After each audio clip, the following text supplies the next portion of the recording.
I actually changed career because of a graph. So I started out toward the end of my physics PhD, sort of wondering what I was going to do with my life.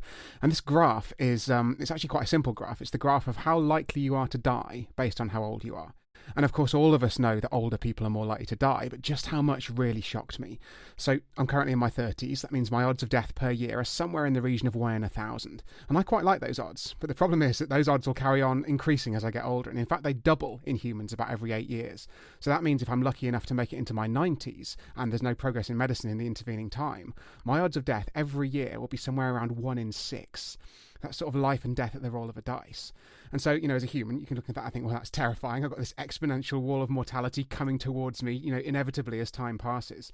But as a scientist, you can look at that and think, well, that's fascinating because, what is it that causes the human body to go wrong in this incredibly synchronized way? This 8-year mortality risk doubling time, it's called, is universal across populations, across time, like wherever you look and whenever you look in the world. That's been a fact of human life. So the question is, can we understand that? Can we do something about it? And can we potentially prevent all of the horrible things that happen, in this synchronized way in our biology that we call aging?